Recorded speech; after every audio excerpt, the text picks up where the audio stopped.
అందరికీ నమస్కారం. Welcome to Leo.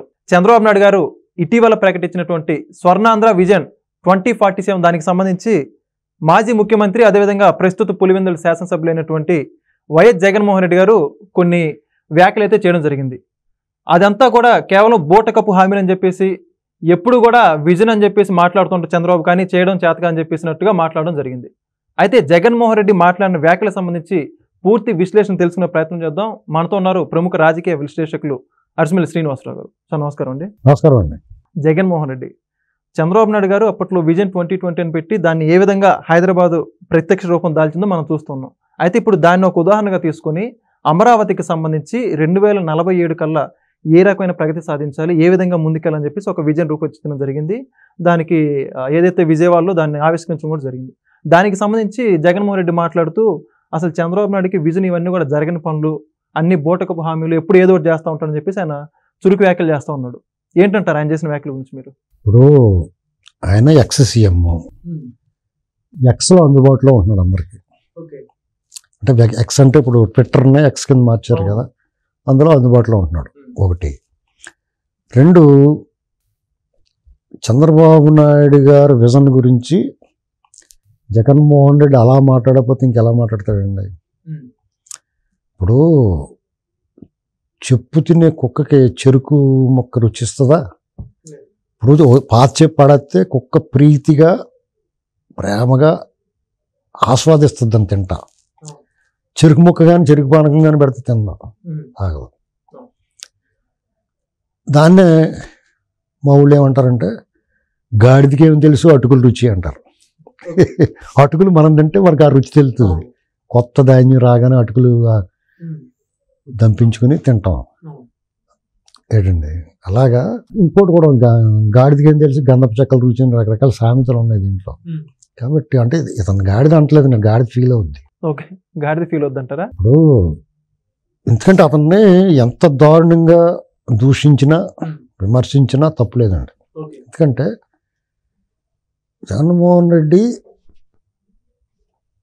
Chandrababu Naidu గారు ఇలా పోల్చుకోవటమే దురదృష్టం అండి. చంద్రబాబు నాయుడు గారు ఏనాడో ఏదో చిన్న పాపం చేశాడు, అందుకుని ఇలాంటి ప్రత్యర్థి ఉన్నాడు ఆయన. ఇప్పుడు విజయానికైనా కయ్యానికైనా సమబుద్ధి కావాలంటారు. దురదృష్టవశాత్తు చంద్రబాబు నాయుడు గారు ప్రత్యర్థి ఎవరో జగన్మోహన్ రెడ్డి లాంటి ఆ వ్యక్తి అరాచకవాది, అత్యంత అవినీతిపరుడు, అరాచకవాది, ఆయన ప్రత్యర్థిగా ఉన్నాడు. ఇది దురదృష్టం కదా. ఇప్పుడు పోటాహోటీ ఓరాహోరీగా ఇద్దరు మల్ల యోధులు పోటీ పడినట్టు ఉంటారు రాజకీయ గోదాలో. ఎవరిది పై చేయి అయినా కానీ ఓడిపోయిన వాళ్ళకి కూడా గౌరవప్రదమైన అపజయం కింద ఉండాలి. ఇప్పుడు ఇతని మీద విజయం సాధించినా ఘనత ఉండదు, ఓడిపోతే ఇంకంతకన్నా దరిద్రం ఉండదు. ఈ రెండు జరిగినాయి చంద్రబాబు గారి విషయంలో. చూసా 2019లో ఘోర పరాభవం ఎదురైంది. అంతకు మించిన విజయం సాధించారు ఇప్పుడు 24లో కూటమి ప్రభుత్వం. కానీ మీకు ఆనందం లేదు చూడండి, ఎవరిలోనూ సంబరాలు ఉన్నాయా? 94లో ఎన్టీ రామారావు గారు ఆధ్వర్యంలో ఉమ్మడి రాష్ట్రంలో అత్యంత ఘన విజయం, ఈ దేశంలోనే అత్యంత ఘన విజయం అది. అలాంటి పరిస్థితుల్లో 2-3 ఏళ్ళ దాకా పచ్చిగా ఉంది ఆ విజయోత్సవ చార. ఆ సంబరాలు కానీ ఆ ఆనందం కానీ అలా ఉంది. దాని చంద్రబాబు నాయుడు గారు ముఖ్యమంత్రి అయిన తర్వాత కంటిన్యూ అయిపోయింది. మళ్ళీ 99 కూడా మళ్ళీ గెలిచేసాడు ఆయన. మీకు 83లో గెలిస్తే అదో రకమైన సంబరం, ఉత్సవం. 85లో అంతకు మించిన విజయం సాధించారు. 84 పార్లమెంట్ అటు విజయాలు అలవాటైపోయింది ఆ పార్టీకి, తెలుగుదేశం పార్టీకి.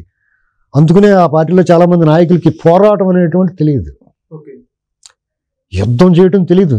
తెలుగుదేశం పార్టీలో వాళ్ళకి ఏదో గాలిలో గెలిచేయటమే, ఎన్నికల్లో యుద్ధం చేసే పరిస్థితి లేదు వాళ్ళకి. 83 రామారావు గారి గాలి, 85 ప్రజాస్వామ్య పరిరక్షణ ఉద్యమం తాలూకు ఫలితం, 84 పార్లమెంటు. ఈ దేశంలోనే అత్యధిక లోక్సభ సభ్యులు ఉన్నారు ప్రతిపక్షం ఉన్నప్పుడు. Only party Congress clean sweep చేస్తుంది. తర్వాత మళ్ళీ 94, 99 ఇలాగా ఏదో ఒక గాలి తీసుకొచ్చింది. మన 2024 కూడా గాలే. 2014 అవసరం గెలిపించింది. కాబట్టి మనం తిట్టకూడదు, టీడీపీ నాయకులను మనం ఎవరు ఎక్కువగా విమర్శించకూడదు, ఎందుకంటే వాళ్ళు పోరాటం తెలియదు. సంక్షోభాలు ఉన్నాయి, ఆ సంక్షోభం నుంచి ఎలా బయటపడాలని చూసేవారు తప్ప యుద్ధం చేయటం మొన్న చేశారు. 2019 నుంచి 24 వరకు గుప్పుడు మంది చేశారు. తెలుగుదేశం పార్టీలో గుప్పుడు మంది నాయకులు పోరాటం చేశారు, తన్నులు తిన్నారు, జైలుకి వెళ్ళారు. చంద్రబాబు నాయుడు గారితో సహా, లోకేష్ గారు సహా నరకం అనుభవించారు, మానసిక వేదన అనుభవించారు. జగన్మోహన్ రెడ్డిది ఏముందండి, వాళ్ళ నాన్న చచ్చిపోయాడు, అదిగో మా నాన్న చచ్చిపోయాడు బాబోయ్ అంటా తిరిగాడు, ధ్యానవాదనం వేసుకుని బాబోయ్ నువ్వు ఓట్లు ఇమ్మని అడిగాడు, ఒక్క ఛాన్స్ అన్నాడు, అయిపోయింది, మొత్తం లూటీ చేసాడు. మళ్ళీ ఇంట్లో కూర్చున్నాడు, ఇప్పుడు బయటకు వచ్చి మాట్లాడుతున్నాడు. వీళ్ళని మొత్తం ధ్వంసం చేసేసి చండాలం చేసేసి ఇప్పుడు వచ్చి మళ్ళీ మాట్లాడుతున్నాడు. చంద్రబాబు నాయుడు గారు విజనరీ, అది కాదనలేని సత్యం. దాన్ని ఎగతాళి చేస్తూ ఉంటారు చాలామంది, ఎందుకంటే ఆయన విజన్ వల్ల, ముందు చూపు వల్ల, రాష్ట్రానికి ఏదన్నా చేయాలన్న తపన ఉండడం వల్ల ఒక లక్ష్యం నిర్దేశించుకుని, సపోజు నువ్వు ఇక్కడి నుంచి బయటకు వెళ్తావయ్యా, ఎక్కడికి వెళ్ళాలో తెలవాలి కదా ఫస్ట్ నీకు, వాళ్ళ చోటకి వెళ్ళాలి, దానికి దగ్గర దారి ఏది, మంచి మార్గం ఏది, సుఖంగా ఎలా ప్రయాణం చేయగలం, సౌకర్యవంతంగా ఎలా ప్రయాణం చేయగలం అనేటువంటి ఆలోచించుకుంటాం. అలాగే అభివృద్ధి చేయాలి, పలానా ఒక డేట్, ఒక లక్ష్యం నిర్దేశించుకుని అప్పటికి అభివృద్ధి సాధించాలి, పెట్టుబడులు తేవాలి, ఉపాధి కల్పించాలి, భవిష్యత్తుకి భరోసా ఇవ్వాలి, నదులు అనుసంధానం చేయాలని ఇటువంటిది ఒక టాస్క్స్ పెట్టుకుని ఒక లక్ష్యాన్ని నిర్దేశించుకుని ఏ మార్గంలో వెళ్తే సులువుగా ఉంటుంది అనేటువంటిది ఆలోచించుకుంటాడు. ఆ పని చేసుకుంటా పోతాడు. దాన్ని అది ప్రూవెన్ ఫ్యాక్ట్, నిరూపిత సత్యం అంటారు దాన్ని. అది మనం చూసాం 2020లో. ఇది మొన్న 2014 నుంచి 19 వరకు చేసి 29కి ఒక టార్గెట్ పెట్టుకున్నాడు. కానీ మన దురదృష్టం ఏంటి, ఒక ఛాన్స్ అంటే వచ్చాడు, అమ్మా ఒకసారి వేయండి అని అడిగితే అలాగా వస్తే సరే అని చెప్పేసి మామూలుగా ఏం చెప్పాలి, మనం చేతుల గాడిలో వెళ్ళబ్బి అనాలి. ఎవరన్నా మంచి పనిలో ఉన్నప్పుడు ముట్టోడు వచ్చాడంకో మనకు భయంకరమైన ఒక స్వరం, ఆ స్వరం వింటే కంపరం వచ్చేసి స్వరాలు ఉంటాయి కొన్ని, ఆ స్వరంతో అమ్మా అని చెప్పి అడిగితే అనకంటాం. అలాగ అనాల్సిన టైంలో మనం ఏం చేసాం, ఫోన్లో పోపమని వేసాం.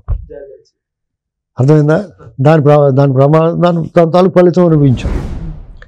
ఓరు బాబు ఇంకెప్పుడు వేయకూడదు బాబు వీడికి అనే పరిస్థితికి వచ్చారు. అంతవరకు మేలు అతను చేసుకున్నాడు. చంద్రబాబు నాయుడు గారు విజనరీ, ఇతను ప్రిజనరీ. చంద్రబాబు నాయుడు గారు ఏం ఆలోచిస్తాడో, ఎలాగ అభివృద్ధి చేయాలి, ఏ రకంగా ప్రజల జీవితాలు బాగు చేయాలి, మధ్యతరగతి మొగలను మందహాసం ఎలా చూడాలి, పేదలకు ఎలా సంక్షేమం చేయాలి, సంపద ఎలా సృష్టించాలి, వచ్చిన దాన్ని పేదలకు ఎలా పంచిపెట్టాలి, తద్వారా మంచి పేరు సంపాదించుకోవాలి. తప్పే ఉంది? మంచి పేరు ఇప్పుడు మంచి పనులు చేసి మంచి పేరు తెచ్చుకోవాలనుకోవడం తప్పేటి? నిజమే, మంచి పేరు తెచ్చుకుంటాడు, ఆయన స్వార్థమే. మంచి పేరు తెచ్చుకోవాలన్నా ఇది ఉంది, కూర్చుంది, తప్పే ఉంది, నీకు ఉపయోగపడినప్పుడు అది. ఇతనేటి ప్రిజనరీ. ప్రిజన్ అంటే జైలు, చెరసాల. చెరసాలలో సౌకర్యాలు ఎలా ఉండాలి, ఎలా ఎప్పటికైనా పోతాడు కదా లోపలికి, ఎలాగైతే రేపన్నా పోతాడు.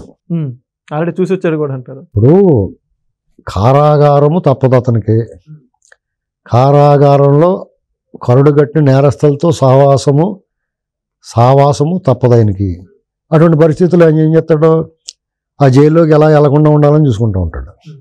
ఒకవేళ వెళ్ళిపోతే కనుక చిన్న పనులు, కొవ్వొత్తులు చేయటం, పేపర్ కవర్లు చేయటం, ఇలాంటివే ఉంటే బాగుంటుంది అనుకుంటాడు. ఎందుకంటే ఈసారి శిక్ష పడిపోయింది, డ్రెస్సే వేస్తారు, వైట్ డ్రెస్ మన అమలు ఇచ్చేస్తారా, ఇచ్చేసిన తర్వాత శుభ్రంగా పడుకోబెట్టరు, ఏదో పని చేయమంటారు. అప్పుడు మరి ఏదో పని చేయాలి కదా, వీటికి వచ్చిన పని ఏంటి, జేబులు కూడా వస్తున్నాయి కదా, వాళ్ళకి జేబులు ఉంటాయి ఉండవు తెలియదు, అందులో డబ్బులు ఉంటాయి ఉండవు తెలియదు, ఏం చేయాలి? అప్పుడు కొంచెం చిన్న పనులు ఏమైనా ఉంటే చెప్పండి అంటాను. ఆ ఆలోచనే ఉంటుంది. దాచుకోవాలి, వచ్చిన కేసుల్ని జైల్లోకి వెళ్ళిపోకుండా కాసుకోవాలి, వ్యవస్థలు మేనేజ్ చేయాలి. అదే ఆలోచనలో ఉన్నాడు అతను. ఈ మధ్యకాలంలో అంతా మీరు చూడండి, ఈ దేశంలో సిస్టమ్నే ఇవాళ అత్యంత ప్రభావవంతం చేయగలిగిన వ్యక్తి అతను. మీరు అతన్నే ఒక్కొక్కసారి అనిపిస్తుంది ఎవడు ఏమీ పీకలేడు అనిపిస్తుంది. ఎందుకంటే మన చట్టాలు చాలా కఠినంగా ఉంటాయి. దాన్ని అమలు చేసేవాడు కరెక్ట్గా ఉండాలి. మన చట్టాల్లో లోపం కాదు అది, దాన్ని అమలు చేసేవాడిలో లోపం ఉంది. అమలు చేసేవాడు ఒకవేళ నీతిగా నిజాయితీగా చట్టాన్ని తన పని తాను చేసుకునిద్దాం, చట్ట ప్రకారం వెళ్దాం అనుకున్నాడు అనుకో, ఆడు సడన్గా యాక్సిడెంట్ అయిపోయినా పోతాడు. లేకపోతే వాళ్ళ ఇంట్లో పనిచేసి పని మనిషి ఏమని అతను నా చెయ్యట్టుకున్నాడండి అని కేసు అన్న పెడుతుంది. ఇలాంటివన్నీ ఉంటాయి. ఇవన్నీ ఎందుకు వచ్చి కూడా బాబు వాళ్ళ ఆవిడ ఏం చేద్దంటే బొగ్గల్లో పొడి చేసి నోరు మూసుకుని వాళ్ళందరూ ఎలా ఉన్నారు అలా ఉండని చెప్తుంది. అంతే కదా. ఇప్పుడు నడి రోడ్డు మీద ఈ ప్రపంచ సమాజాన్ని చూస్తే ఎందుకు పనికిరాడు పోరం పోకు ఏదో పదో సంపాదించి వాడు దర్జాగా తిరుగుతున్నప్పుడు వీళ్ళు కష్టపడి చట్టానికి న్యాయానికి ధర్మానికి లోబడి నిజాయితీగా నీతిగా ఉంటే వీళ్ళకేమో వచ్చిన ఎలా పొద్దున్నే కరెంట్ బిల్ ఎలాగని చూసుకునే పరిస్థితి ఉంటుంది. లక్కీగా ఇప్పుడు గీతాలు బాగానే ఉన్నా కానీ దాని తగ్గట్టు ఖర్చులు ఉంటాయి. పిల్లల భవిష్యత్తు ఇవన్నీ ఆలోచించినప్పుడు వాళ్ళకి ఏమనిపిస్తుంది, మనం కూడా తల ఉంచుకుని పోతే మంచిది, కళ్ళు మూసుకుంటే కాసేపు కళ్ళు మూసుకుంటే ఏమైపోద్ది అనుకుంటారు. లేదా ప్రలోభం. ఇప్పుడు ఒక్కొక్కడు ఉంటాడు, ₹1,00,000 లోంగడు చేతలు బాగుంటాడు, 10 లక్షలు ఇస్తే కూడా పొమ్మంటాడు, 1 కోటి ఇస్తే పొమ్మంటాడు, 10 కోట్లు ఇస్తే వాడికి ఒకేసారి అన్నీ 500 డినామినేషన్లో నీట్గా 2-3 చెక్క పెట్టిలో పెట్టుకెళ్ళి ఒక 10 కోట్లు ఇచ్చేసారు అనుకో, చచ్చినట్టు ఒప్పుకోవాలి. ఆడ ఒప్పుకోకపోతే ఇంట్లో వాళ్ళు ఒప్పిస్తారు. ఎవడైనా కానీ అందులో ఎవరికీ మినహాయింపు లేదు. ఇలాంటి పరిస్థితుల్లో అతనికి ఈ విషయం 2020, 2029, 2047 ఏటి న్యూసెన్స్ అనుకుంటాడు సహజంగానే. అందుకనే మాట మాట్లాడాడు. అర్థమైందా? దాని గురించి ఎవడ పిసుకోక్కలేదు, అతను అలాగే మాట్లాడుతాడు. అతని నోటి నుంచి అంతకన్నా మంచి మాట వస్తుందని మీరు అలా ఎక్స్పెక్ట్ చేయకూడదు. అతని బుద్ధి, అతని వ్యవహారం, అతని నడవడిక, నడత, అతని విధానం, అతను పనిచేసే తీరు, అతని అహం, ఇవన్నీ అతని చేత అలా మాట్లాడిస్తాయి. ఎందుకంటే అతనికి ఒక అనుభవం ఉంది. ఎవడైనా ఎక్కడా దేనికి లొంగనాడు, పైసామే పరమాత్మ దానికి లొంగుతాడని అర్థమైపోయింది. లేదా ఇంకోటి ఉంటుంది మార్గం, పైకి పంపించేస్తానంటాడు, బరిదేగించి పంపేస్తాడు. దాని మీద కేసులు ఉండవు, అరెస్టులు ఉండవు, వాళ్ళ ఇంటి దాకా ఎవడెళ్ళి అడగడు. అంతే సింపుల్. ఎవడైనా జడ్తాడు చదవడా, ఇప్పుడు నీతో నాకు ఒక పని ఉందయ్యా, ఆ పని చేసి పెట్టవా, వాళ్ళతో డబ్బులు తీసుకుంటాను, నాకు చాలా అత్యవసరం, నాకు అయి తీరాలి ఆ పని, అబ్బాయి కుదరదన్నాడు అనుకో, అయితే నీ దుకాణం సర్దిచ్చేస్తానని చెప్తున్నా. అప్పుడు ఏం చేస్తావు? కాంప్రమైజ్ అవుతావు. ఇంకా అంటే మామూలుగా దుకాణం ఎవరు పడతాడు సర్దిచ్చేస్తే కుదరదు ఈ దేశంలో. సామాన్యుడికి ఒక రూలు, సంపన్నుడికి ఒక రూలు, అధికారంలో లేనివాడికి ఒక రూలు, అధికారంలో ఉన్నవాడికి ఒక రూలు, ఇవన్నీ ఉంటాయి. మళ్ళీ కేటగిరీ మన చట్టం 2 రకాలుగా ఉంటుంది. మన దేశంలో 2 రకాల న్యాయం అమలవుతూ ఉంటుంది. కాబట్టి వాళ్ళకి పై చేయి ఉంటుంది ఎప్పుడు. ఈ లొసుగుల్ని అతను అడ్డం పెట్టుకుని తన కథ నడిపించుకుంటున్నాడు. అలాగే యంత్రాంగంలో ఉన్న వాళ్ళందరినీ పాడు చేసాడు. ఇప్పుడు తెల్ల బట్టలు వేసుకొచ్చావు నువ్వు, నీకు మసి అంటుకోనంత వరకు జాతకం ఉంటావు, మసి అంటుకోకుండా చూసుకుంటావు. గమాలు ఈ మీద ఎవడన్నా మసి పూసేయడం, ఇంక జల్లేయడం అనుకో, ఇంక ఎలాగే జల్లేయడు కదా అని జల్లుకుంటూ జల్లుకొని వదిలేస్తాం. ఇప్పుడు హోలీ జరుగుతూ ఉంటుందయ్యా, సాధారణంగా వాళ్ళు పండగ చేసుకుంటూ ఉంటారు. నువ్వు తెల్ల బట్టలు వేసుకెళ్ళావు, నీ మీద ఎవడో పోయినంత వరకు జాతకం ఉంటావు, పోయకుండా అమ్మకి రాకుండా అంటావు. నీ మీద చెంబు నీళ్ళు పోసేయడం, ఏమన్నా రంగు నీళ్ళు పోసుకుంటే అని వదిలేస్తావు. అలా తయారైపోయారు అందరూ, అధికారులు కూడా. ఇప్పుడు వాళ్ళొక తప్పు చేయనంత వరకే, 1-2 తప్పులు చేసిన తర్వాత ఆ మొదట్లో కొంచెం మొగమాటం ఉంటుంది, తర్వాత అలవాటు అయిపోద్ది, తర్వాత డిమాండ్ వస్తుంది. ఎందుకెవరో నువ్వు ఇచ్చికట్టు కదులు అంటారు వాళ్ళు, డిమాండ్ చేస్తారు వాళ్ళు, అలవాటు అయిపోద్ది. ఇప్పుడు వాళ్ళకి ప్రభుత్వానికి రావాల్సిన రాబట్టి దాంట్లో ఉన్నంత కఠినం కంటే ఈ ఆమ్యామ్యాలు లాగడంలో కఠినత్వం ఎక్కువ ఉంటుంది. కాబట్టి ఇవాళ రోజులు ఆలయ కింద కనిపిస్తాయి. కానీ ఎప్పుడైనా సరే మనం గుర్తుపెట్టుకోవాల్సింది ఏంటంటే, తాత్కాలికంగా మత్తు పదార్థాలు మనకు ఒక ఆనందాన్ని ఇస్తాయి. తాత్కాలికం మద్యము కానీ, ధూమపానం కానీ, మద్యపానం కానీ, మత్తు పదార్థాల సేవనం కానీ తాత్కాలికంగా మనకు ఒక ఆనందాన్ని కలిగిస్తాయి, ఒక రకమైన దీంట్లో తీసుకెళ్తాయి. కానీ నువ్వు ఎప్పుడైతే ఇటువంటి దానికి జోలికి వెళ్ళకుండా నీ ఆరోగ్యం బాగుంటుంది. 60-70 ఏళ్ళు వచ్చినప్పుడు కూడా చెరుకు ముక్కు తినగలుగుతావు, తీపి పదార్థాలు తినగలుగుతావు, అన్ని రకాల పళ్ళు ఆస్వాదించగలుగుతావు, బాగుంటుంది. నీ ఆరోగ్యం బాగుంటాయి. ఆరోగ్యానికి హానికరమైన నీకు అప్పుడు కూడా తాత్కాలికంగా బాగున్నట్టు అనిపిస్తాయి. అలాంటి వాడు చంద్రబాబు నాయుడు గారు. ఎందుకంటే ఆయన మనకు కోపం వస్తుంది. ఆయన ఆయన ఆయన పరిపాలన చూసినప్పుడు ఒక్కోసారి చాలా కోపం వచ్చేస్తుంది మనకి. ఇంటర్ అయితే తెలియదు. ఆయన మీద ఉన్న ప్రధాన ఆరోపణ ఏంటంటే ఆయన సామాజిక వర్గాన్ని దగ్గర తయారనివ్వడం అంటారు. ఒకవేళ నిజంగా దగ్గర ఇచ్చాడనుకో మనం ఏమంటాం, అందరూ వాళ్ళని పెట్టుకున్నాడు రా అంటాం. అవునా కదా? అది లాంగ్ టర్మ్లో దెబ్బకొడుతుంది. 2, కొంచెం మంచి చెడు ఆచి తూచి వ్యవహరిస్తాడు. మనకు నచ్చదు. వెంటనే అడుగు చేయగలిగితే కొండ వదిలేయమంటాం మనం. చేయగలిగితే కొండ వదిలేయకూడదు. కొండ వదిలేస్తే బదిలేసిపోద్ది కదా, అందులో ఉన్నది కింద నేలపాలు అయిపోద్ది కదా. ఆయన జాగ్రత్తగా చేయి కాలిన ఓర్చుకుని జాగ్రత్తగా పదిలంగా ఒక చోట పెడతాడు. అది మనకు నచ్చదు. వేగంగా స్పీడ్గా కావాలంటాం.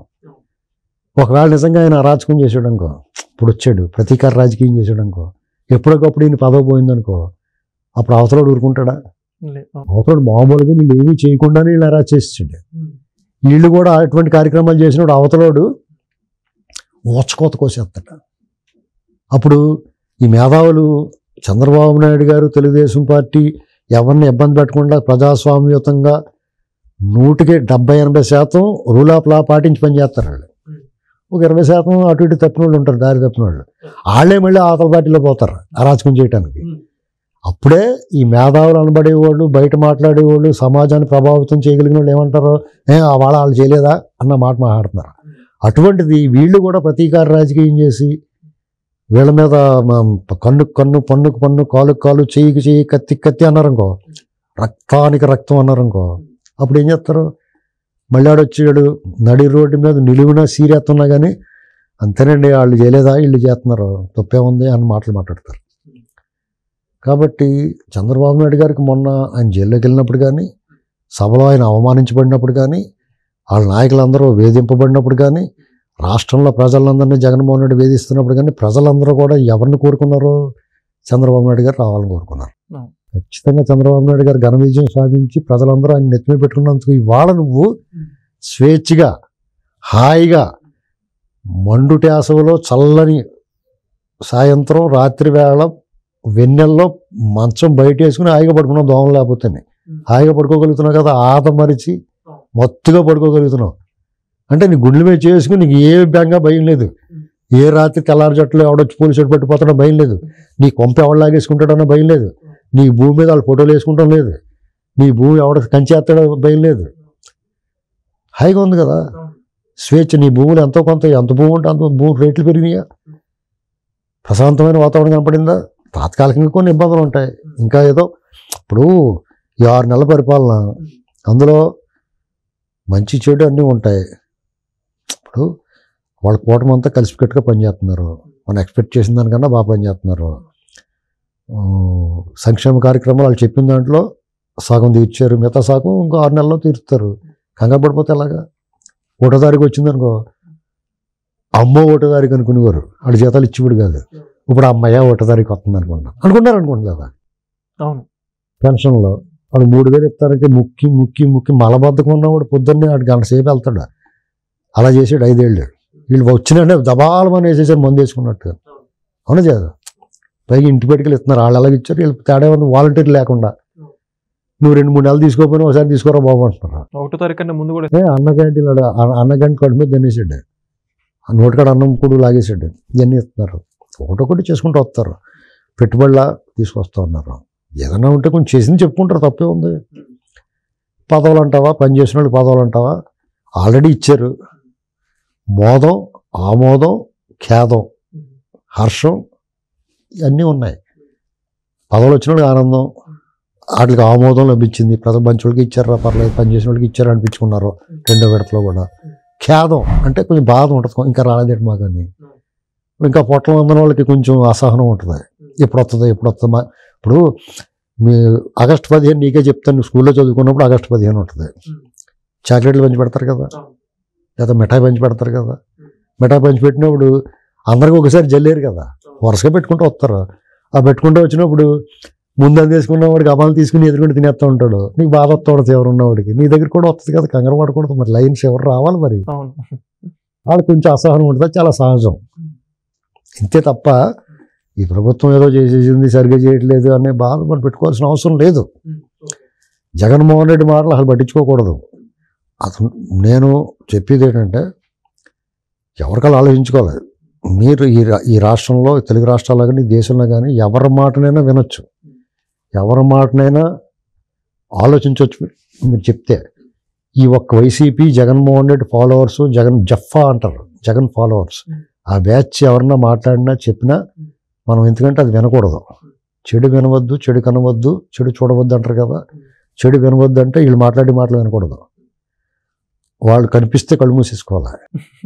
అర్థమైందా నీకు? వాళ్ళు చూసినా కూడా మనకు నెగిటివ్ ఎనర్జీ వచ్చేద్ది. వాళ్ళు చెప్పింది వినకూడదు, కనకూడదు. మీరు వాళ్ళతో పాటు వాళ్ళు ఏం మాట్లాడారో ఆ మాటలు మీరు మాట్లాడకూడదు. అంటే జగన్మోహన్ రెడ్డి చెప్పాడు కదా అని చెప్పేసి అదే విమర్శ మీరు చేయకూడదు. గవర్నమెంట్ హాస్పిటల్లో దూది లేదు అంటున్నాడు. నువ్వు దొబ్బేసిన డబ్బులతో దూది పెట్టచ్చు కదా మీ ఊళ్ళో హాస్పిటల్లోను. రాష్ట్రం అంతా పెట్టద్దు, నువ్వు ఎలాగ పెట్ట. పులిహార పొట్టలు కూడా వరదల్లోనే నువ్వు పెడతావని ఎక్స్పెక్ట్ చేయడం. కనీసం మీ కడపలోను అక్కడ రిమ్స్లోను అక్కడ ఏముందో 100 కోట్లు పెట్టి శుభ్రంగా నీకు అక్కడ మందులు గిందులు దూది కాటన్లు ఇవన్నీ పెట్టేచ్చు కదా. నిన్ను ఎవడొద్దన్నాడు? నువ్వు దొబ్బేసిన డబ్బులే కదా, నువ్వు కష్టపడి సంపాదించింది ఏం కాదు కదా. మీ తాత ఇచ్చింది, మీ కష్టపడి మీ బాబు ఇచ్చింది కాదు కదా. నువ్వు దొబ్బేసిన డబ్బులు అందులోంచి ఓ పెట్టేటంటారా అని చెప్పేసి ఇచ్చేయచ్చు. లేదా ఎన్ని హాస్పిటల్స్ ఉన్నాయి, గవర్నమెంట్ హాస్పిటల్స్ అన్నిటికీ పంపేయచ్చు. నువ్వు తలకో 50 కోట్లు ఉన్నాయి, ఆ దూది గీది అన్ని పెట్టంటారా బాబు ఉన్నాయి. అలా పెట్టి ఏమయ్యా పెద్ద మనిషి నేను ఇచ్చాను, నువ్వు ఎందుకవో గవర్నమెంట్ అని అడగాల. అంతేగాని నేను అంతలో చెప్తున్నాను, వీళ్ళ మాటలు వినకూడదు. వాళ్ళకి ఎందుకు వినకూడదు అంటే వాళ్ళు సిగ్గు శరం లేదు, మానవ మర్యాద లేదు, వ్యవస్థల పట్ల గౌరవం లేదు, రూల్ ఆఫ్ లా పాటించాలన్న ఆలోచనే లేదు, కోర్టు ఆదేశాలు కూడా బేఖాతరు చేస్తారు. అటువంటి వాడు ఈ దేశ పౌరుడి కిందే లెక్క కాదు. అందుకే అనకూడదు. ఓకే, చాలా బాగా చక్కగా చెప్పారు సార్. చంద్రబాబు నాయుడు గారి విజనరీకి సంబంధించి, అదేవిధంగా జగన్మోహన్ రెడ్డి గారి ప్రిజనరీకి, వీళ్ళిద్దరి మధ్య తేడా గురించి కూడా ధన్యవాదాలు. Please subscribe to Leo news for more videos.